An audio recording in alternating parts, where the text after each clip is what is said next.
अस्सलाम वालेकुम। दरावी मालूमात वीडियोस की नना चैनल गाना की फरमाइश करेने और उस्ताद साले जंबाद वाला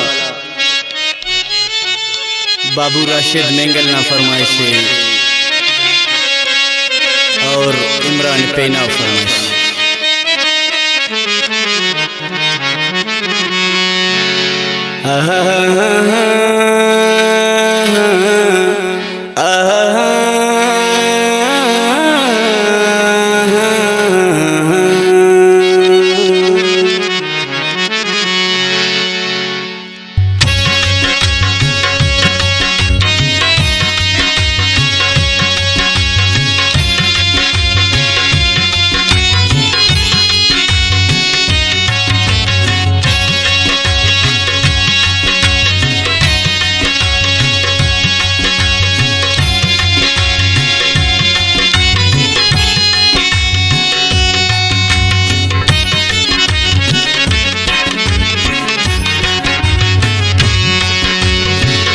उसके असे खुशी गम हजार लिखानू, उसके असे खुशी गम हजार लिखानू। ऐ खुदा कने आदा, ऐ खुदा कने आदा, ऐ खुदा कने आदा, आसमान फिर गानू। उसके असे खुशी गम हजार लिखानू, गम हजार लिखानू।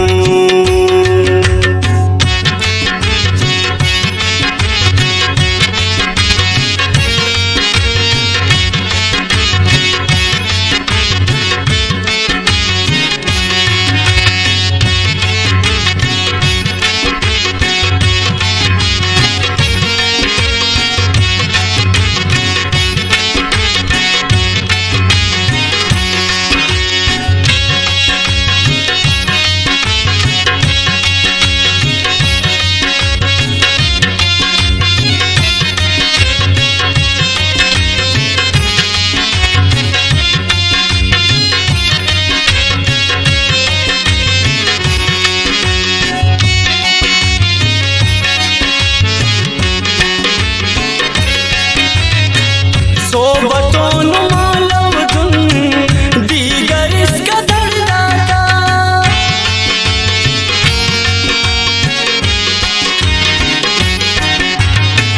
सोबतों मालव तुम दीगर इसका दर्दाता, सोबतों मालव तुम दीगर इसका दर्दाता।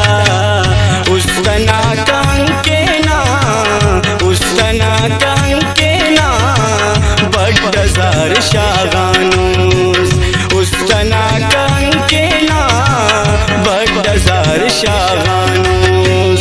ऐ खुदा कने आदा, ऐ खुदा कने आदा, ऐ खुदा कने आदा, आसमान फिर गानूस। उसके असे खुशी गम हजार लिखानू।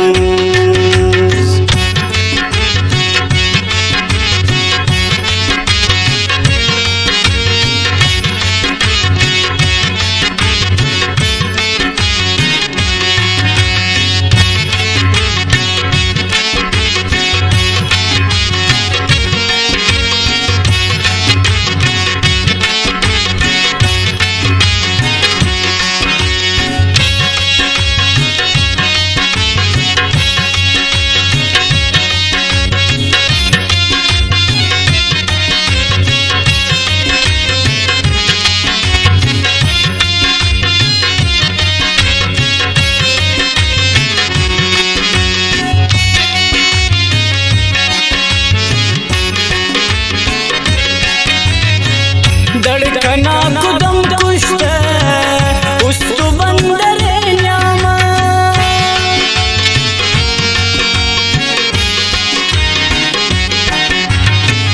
धड़कना